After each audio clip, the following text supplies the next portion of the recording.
What's up, everybody? Gillette Drafted finalist Nasr Ahmed here, and I want to thank all you guys for joining me on this very special edition of NST. It's Tuesday, July 31st, and the MLB non-waiver trade deadline went into effect today at 4 p.m., which makes this episode of NST Trade Deadline Tuesday. Now, just to be clear, this isn't the last day that trades can be made in the MLB. It simply means that this is the last day that general managers can swap players outright. There is also the MLB waiver trade deadline in August. The key difference being that if you wish to make a trade after 4 p.m. today, the player you're trying to acquire must first be placed on waivers. If he clears waivers, the player is all yours. But if someone claims him off the list, then the deal is nullified.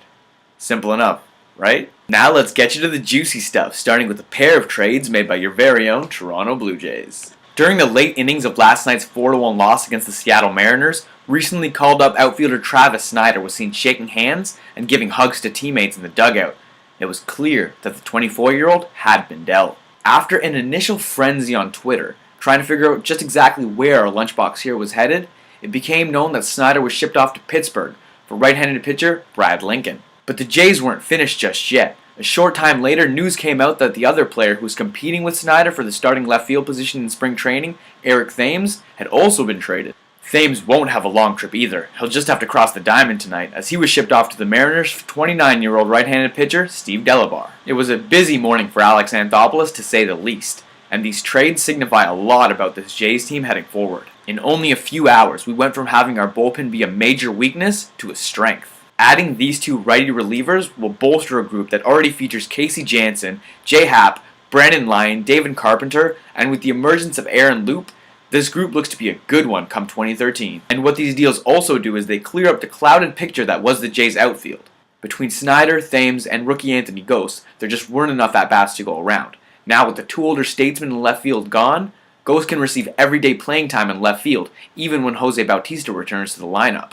However, it should be noted that since Bautista is still out, the Jays have called up AAA outfielder Moises Sierra. Now a lot of people in the organization are really high on this kid, so don't be surprised if Go Sierra turns into the next Snider-Thames situation. Looking at these trades in the grand scheme of things, I think they'll be remembered as two not flashy, but important moves that might even help the Blue Jays' chances of making the postseason in 2013, especially with Sergio Santos slated to come back next year. However, I've always believed that Travis Snider has the tools and potential to become a star player in the big leagues one day. And now with the move to the NL Central, I predict at the very least he'll become a consistent 20 home run hitter year in and year out.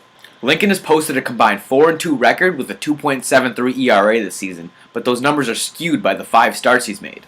In his 23 relief appearances for the Pirates, he has a 2-0 record with a 0.5 ERA, striking out 40 batters in 35 innings. Those are damn good numbers. Lincoln is the former number 4 overall pick in the 2006 amateur draft, taking 10 spots ahead of Snider. He's also under club control until at least the 2018 season. Delabar was 2-1 with a 4.67 ERA in 34 games for the Mariners this year, striking out 46 batters in 36 innings of work. His high strikeout rate projects well, but he has given up 9 home runs pitching in the massive Safeco Field in Seattle. That may be a problem for him in Toronto.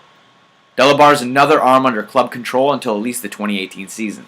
At this point, AA may have just cleared the gridlock in the Jays outfield and solved all our bullpen issues all in one eventful morning. Sticking with the Mariners, on Monday, Seattle traded former Blue Jay relief pitcher Brandon League to the Los Angeles Dodgers for prospects Leon Landry and Logan Bacom.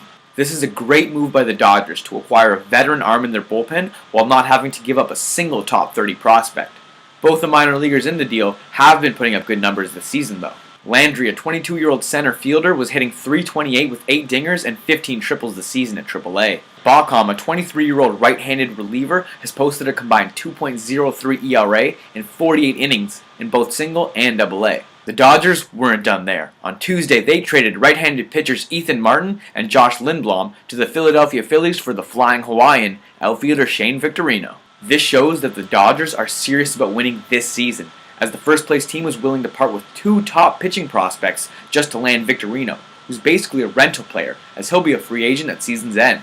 The speedy Victorino will be an immediate upgrade over current left fielder Bobby Abreu. In Martin, the Phils are receiving a future starting pitcher who's also one of the Dodgers' top 20 prospects. He was drafted in the first round back in 2008, and he's putting up average numbers in AA this season. Lindblom is only 25 years old and is under club control for another 5 seasons. He has a career 2.91 ERA and a solid 8.3 Ks per 9 innings out of the bullpen. He does have a tendency to give up the long ball though, and that may come back to haunt him at Citizens Bank Park. Just a few short hours after dealing Victorino to the Dodgers, the Phillies then turned around and traded their other starting corner outfielder, Hunter Pence, to the other team tied for first in the NL West, the San Francisco Giants. The Phillies just accomplished baseball's equivalent of sleeping with a really hot girl and then bagging your hot sister a few hours later. The Giants are getting a two-time All-Star in Pence, and his powerful right-handed bat will bolster that lineup while giving them an everyday option in right field. Pence is also signed through the 2014 season. In return, the Phils get outfielder Nate Scherholtz, right-handed pitching prospect Seth Rosen, and catching prospect Tommy Joseph. Scherholtz is 28 years old and has slightly above average offensive numbers as a dependable defensive outfielder. To be fair, he's never actually gotten regular playing time in the big leagues, so maybe he can take advantage of the Phillies' now depleted outfield. Joseph was ranked as the fourth best prospect in the Giants system and projects to be an everyday backstop in the bigs one day. Of course, with Buster Posey in the fold, he became expendable. Rosen isn't considered a top prospect, but has put up good numbers coming out of the bullpen in Single A, with a 28% strikeout rate and only 7% walk rate. However, none of these players were the sole reason the Phillies made this trade. Of course, Philly just recently signed starting pitcher Cole Hamels to a monster $144 million deal. And in order to keep their entire starting staff on the payroll, they had to get rid of Hunter Pence's huge contract. Something tells me this deal might be the difference in deciding the NL West champion.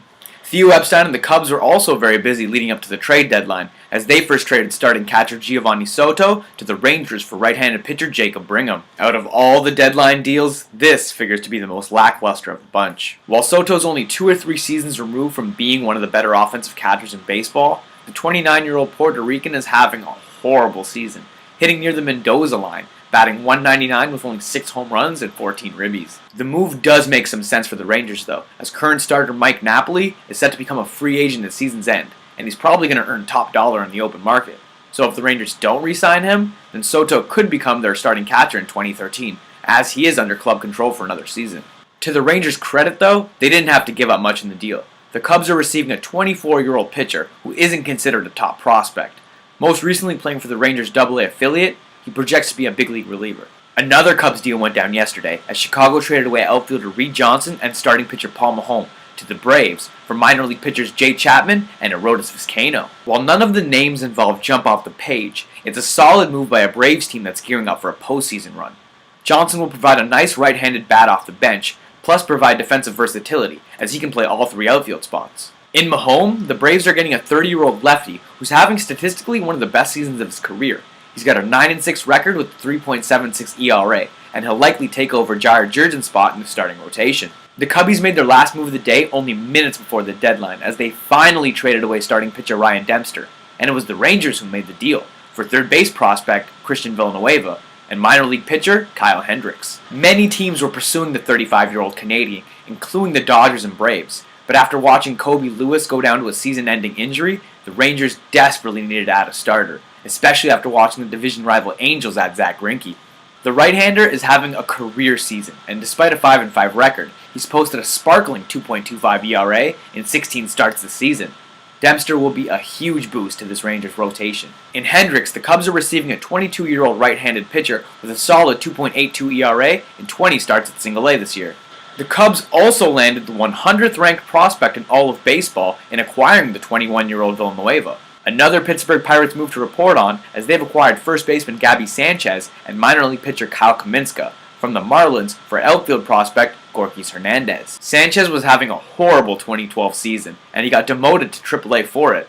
Perhaps a change in scenery can resurrect his power stroke though, as the 28-year-old has hit 19 home runs in each of his last 2 seasons. Kaminska is a 23-year-old right-handed reliever with a good strikeout rate and projects to come out of the bullpen. In Hernandez, the Marlins are getting a 24-year-old outfielder who was once considered to be one of the top prospects in the Pirates organization, but became expendable with the acquisition of Travis Snyder. For a player of Sanchez's value, which isn't very much, the Marlins were able to get a decent return. With the Pirates making all kinds of moves before the deadline, other NL Central teams didn't want to fall far behind, so the St. Louis Cardinals decided to hop on the Miami Marlins fire sale today. The Cards acquired relief pitcher Edward Mujica For minor league third baseman, Zach Cox. The 28-year-old right-hander is actually having one of the worst seasons of his career, with a bloated 4.38 ERA in only 39 innings pitched. The Cardinals do have a history of getting the most out of the arms on their team, so maybe a trip to St. Louis is just what the doctor ordered from Majika. In the deal, the Cardinals gave up one of their top 5 prospects. Cox, who was drafted in the first round of the 2008 amateur draft, has the potential to become a very good hitter in the major leagues one day. The 23-year-old isn't lighting up AAA like he was with Double and Single A, but the potential is still there. This was a very good move by a Marlins ball club to pick up what could potentially be a number 3 or 4 hitter for them in the future. Just about everyone in the NL Central got better today, as the division-leading Reds traded for Royals closer Jonathan Broxton. The 28-year-old right-hander has put up a low 2.27 ERA in 35 innings and 4th this season, piling up 23 saves on a very bad Royals ball club. This move will solidify the Reds' bullpen, as they can now have a 7th, 8th, 9th inning order of Sean Marshall, Broxton, and Aroldis Chapman. That's a tough threesome for any NL lineup to handle. The Royals, in return, will receive pitching prospects 22-year-old righty J.C. Solbrin and 24-year-old lefty Donnie Joseph. Solbrin is the 12th ranked prospect in the Reds farm system, and scouts rave about the kid's stuff. He's projected to be a number 3 starter in the big leagues. Joseph has pitched well in relief in both Double and AAA this season. He could potentially be a big power arm coming out of a major league bullpen if he improves his mechanics. The last move the Pirates made on Tuesday was with the Yankees, as they swapped infielder Casey McGee for right-handed relief pitcher Chad Qualls. Qualls offers the Pirates a veteran arm coming out of the bullpen, while the Yankees are getting a short-term third base replacement for the injured Alex Rodriguez. Not a flashy move, but a good one for both teams. Finally, we end trade deadline Tuesday with a move that didn't involve an NL Central team. Go figure. The Red Sox have been inquiring about left-handed relief for some time, and they addressed that need on Tuesday by trading right-handed pitcher Matt Albers and outfielder Scott Podsednik to the Diamondbacks for relief pitcher Craig Breslow. The Sox are getting a 31-year-old lefty with a 2.7 ERA and 43 innings of relief. The Sox had to give up a decent arm to get a good one in return, as the Diamondbacks are getting 29-year-old right-hander Matt Albers. Albers is having one of the best seasons of his career, posting a 2-0 record with a 2.29 ERA and 39 innings of relief this season. Well, that does it for this special Trade Deadline Tuesday edition of NST. I want to thank you guys so much for tuning in. I just want to remind you guys to hop on over to drafted.ca and vote for your man Nasr Ahmed to become Canada's next sportscaster for the Score Television Network. You guys can also follow me on Twitter at Nasr Ahmed 93 for even more sports updates. And if you guys have any sports questions you want me to answer, or just any topics you want me to talk about on my show, feel free to tweet them. Make sure to check back in tomorrow for Wednesday's edition of NST. And until next time, take care, folks.